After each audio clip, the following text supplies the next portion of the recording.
Hello, everybody, and thank you for tuning in to the Liberty Report. Daniel McAdams is with me today. Daniel, welcome to the program. Thank you, Dr. Paul. Daniel, I'd like to talk about something financial. It seems like it's remote because it doesn't deal with us directly, but that's the Greek financial crisis. But if anybody watches the financial markets, they're well aware of what's going on in Europe and how much debt the Greek government has incurred and what the obligations are. And there's a lot of on again, off again. So what I'd like to do is get as many questions answered today, get a better understanding of this, because ultimately I believe it will be significant for all of us. Yeah, it's almost like watching a tennis match, isn't it? You know, it's on again, off again. I think we've had 3 or 4 iterations this week. But you know, this crisis began really in 2009, right after the world crisis of 2008, and we're still facing it. How many years later? Why would you say we still haven't dealt with it?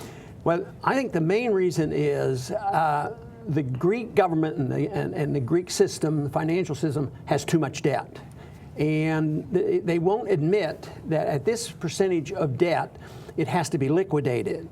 The question that goes in their minds is, who's going to get stuck with it? You know, like musical chairs, who's going to be left holding the bag? And I think that's all it's about. I think debt is the problem, and it's a consequence of an economic philosophy. I think that, you know, my name happens to be Ron Paul. I hope I didn't contribute one bit to this problem, but there are 2 other Pauls that did, Paul Krugman and Paul Samuelson, because they taught that debt is not bad, debt is good. So this country is just following the philosophers, the economists, the smart people, and so they're in debt, and it seems like the Greeks and other governments now have run away with it since they had the introduction of the euro, and that they would prop up, you know, the rich countries would prop up the poor country. I remember very clearly when the euro was coming into existence at the turn of the century. Actually, it was in '99, but it gradually became more important. And I asked in committee a question about this. What happens if one country, you know, spends too much and run up the debt? How are you going to monetize this and buy this? Oh no, we're not going to do this.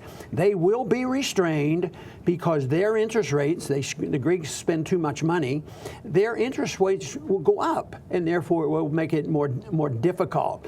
So that didn't happen. They kept borrowing because the finances were plentiful. There was plenty of debt, plenty of finances to keep propping up the debt. Today, I think they're just looking around who are going to be the victims, who's going to be left holding the bag. Is it going to be the people who want their money from since they retired in Greece at the age of 56 and they want full benefits? Or will it be the banks, and which banks are they? And whether it's going to be the IMF, are they going to win the battle? So there's a lot of agitating just to see who's going to win this little go-around. You know, we featured an article on the Institute's website earlier this week from Paul Martin Foss, our old colleague, and it was an interesting article, and he was sort of laying out the way that the U.S. Federal Reserve might get involved in this. We might think this has nothing in the world to do with us, this is a European problem, but Paul Martin points out, and I know you've talked about it too, that the Fed is very much interested. It's not on the sidelines. Yes, we can be sure the Fed will be there. They were there in '09 when the crisis hit, and you know, from the partial audit that we were able to get, we did find out that they put trillions of dollars in there to prop up the banks and central banks of the world and governments, and they will do it again. Now, under these circumstances, what Paul Martin has indicated, what the Fed will do is they'll do what they call swap arrangement. We create dollars and we give them to the Europeans for euros, and they give us euros. They say, even Steven. Well, if it were even Steven, why do they have to do it? It's because people want dollars on international exchange, and that, of course, makes our dollar more valuable than it should be. And he explained in that article where you can follow that on the Fed reports. And if you see, it's not real high right now, but when they really have to bail out. But the Fed also can help prop up the system through our banking system, because I think our banks are very much involved. We talk about the German banks and the European banks and the different people, but our banks are involved even if it has a a foreign name on it.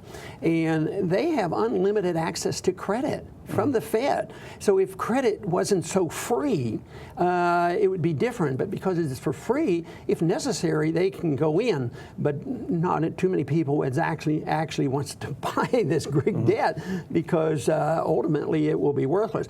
But the big thing is they will not admit the economic law that says when debt gets this high, it has to be liquidated. And guess who talked about that very first a long time ago? It was Adam Smith. When governments do this, the debt will have to be liquidated. It's just a matter of how they do it, and there's a couple different ways that can be done. How would you see Greece liquidating its debt? What would the process go by, do you think? Well, they're in trouble because they don't have control of their currency. What they're doing is paying the price of sacrificing their sovereignty, and that's why they're talking about getting out, print their own money, and yet there's no confidence behind it. To start a new currency, you'd have to have a sign that it's worth something and maybe have a backing, a gold backing. That's why there's a greater threat of a new currency coming from China, because they have our debt as well as gold, and they could do that. So yes, they would like to do that, but they can't, so they have to dump it. But they will use it as an arguing point. Well, if you guys don't treat us right and you don't bail us out, what we're going to do is get out. And they have a pretty strong argument. We've seen some statistics on what some of these other countries owe.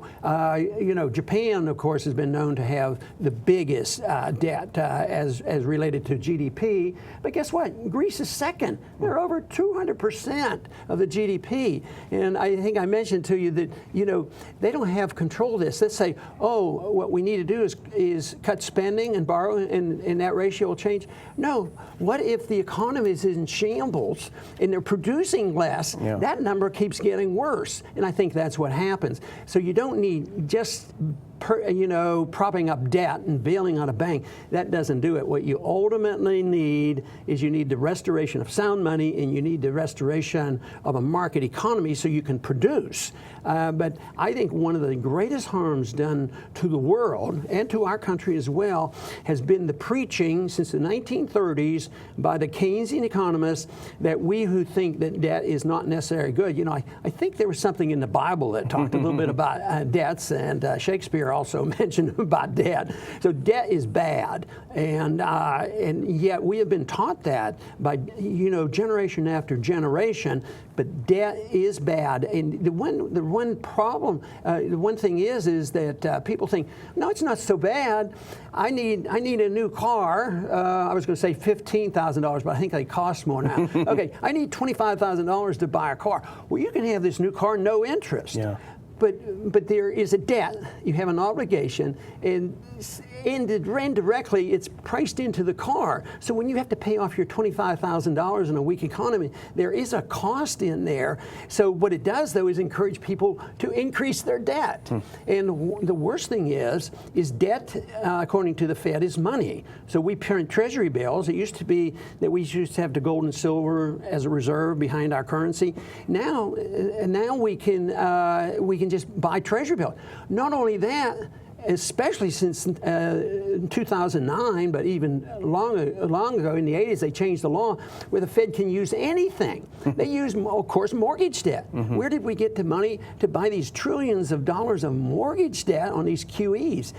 We just printed the money out of thin air. So, but that becomes money in itself. Well, we have assets here, so the Fed is wealthy, has these assets which aren't real, so we can print more money and loan more money. So it's a pyramid scheme. Yeah. And it's a Ponzi scheme, and it will end. And I think this is maybe just the tip of the iceberg of what's going on, because I think some other countries have indicated that they may be in trouble. Yeah, I mean, we saw the chart earlier about how many countries are in deep trouble. Most of them are European countries. The U.S. isn't far behind. But I was looking this morning on Zero Hedge, one of our favorite sites, and they mentioned that Marine Le Pen, who is a nationalist populist in France, she's one of the front runners for the presidency of France next year. And she said, Greece today and France tomorrow. When she wins, she wants to pull France out of the euro, restore the national sovereignty in currency. And it doesn't address the issues you talk about, which is the soundness of currency.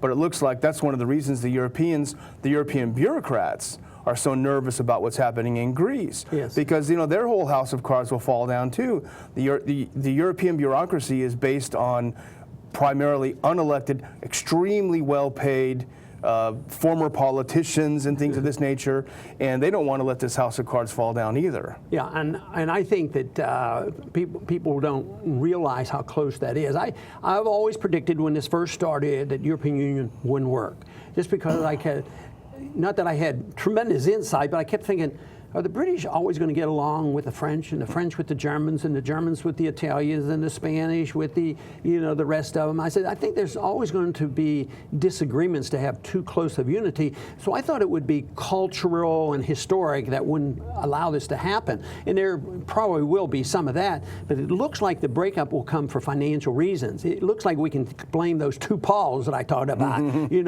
Paul Krugman and Paul Samuelson, for saying that it doesn't matter. Borrow, and of course we've lived with this, but our vulnerability is so great because we deal with a very important currency. When it goes, it's a big deal, and yet we're up over 100% too of GDP, and nobody wants to stop it. We use this to prop up our military, to prop up our welfare state. And talking about welfare, that's why a lot of that money was spent in Greece and these other countries. We complain about the welfare runaway spending here in this country, but what about the welfare, in these countries where people retired in Greece at the age of 56, and they're screaming and hollering if they cut back.